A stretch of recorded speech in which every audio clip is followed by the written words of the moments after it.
So I participated in the Plantacion, which I guess would be called the planting in English, and I stood in a pot of planter soil for an hour in the middle of a very busy concourse in Buenos Aires, and for me it was a really powerful experience.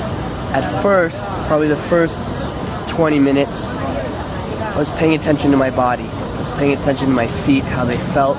Were they cold? Were they hurting? How did they fit in the planter? I could feel my blood circulating through my legs, and I noticed that my body started to calm down, almost like I was meditating. Then after that, I started listening to all the sounds that we normally don't listen to as we're walking through urban environments. I started hearing different things than you normally hear. You're normally listening to what's directly around you. I started listening to what was in the street 20 meters away from me. I started listening to the wind in the trees. I started listening to all these little details that normally I didn't listen to, and I started thinking, maybe this is how blind people listen.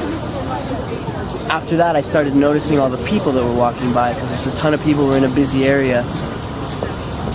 I started looking at them, looking at their clothes, looking at the way they walked, looking at them, looking at me, and I started thinking about how we choose to represent ourselves and our identities with the clothes that we have, or where our clothes come from. Do we even realize that our shoes come from Germany, and our shirts come from France, and our pants come from China? And I started this huge chain of thoughts about what it means to spend time picking how you look.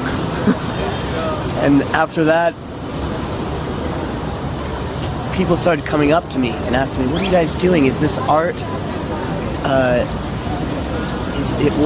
Why are you in dirt? Why are you staying in dirt?" And I chose to not respond. I chose to not say anything as part of the participation. And so they would come and take photos, and women were coming up and their boyfriends were snapping photos next to me. About 5 or 6 people were saying, "What is this? Can you tell me what you're doing?" And I started thinking about how we look at people, how we look at whatever and think about it and are curious as a people. And so it inspired a lot of thoughts. At the end, it was probably the strongest disconnection from my surroundings in a busy area that I've ever had. And so I think it's a really essential experience. I think everybody should try to do this in one form or another. To really be still when they're surrounded by people and sort of leave the situation that they're currently in so that they can see what's going on around them and think a little bit differently. I think it's really useful.